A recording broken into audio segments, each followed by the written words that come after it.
అప్పగింపవలెను. ఇప్పుడు మీలో ఎవరు అప్పగించాలి?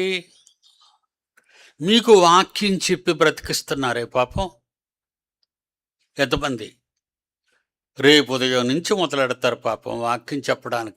మీరు కన్న పిల్లలకి, వాళ్ళ పిల్లలకి చెప్పుకోవచ్చు వాళ్ళు, కానీ మీ పిల్లలకి చెప్పడానికి వస్తున్నారు వాళ్ళు.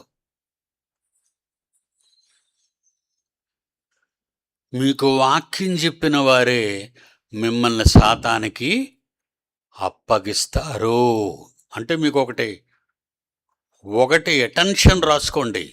మిమ్మల్ని సాతానికి అప్పగించేవారు, దెయ్యానికి అప్పగించేవారు ఎవరో తెలుసా? మీకు వాక్యం చెప్పేవాళ్లే.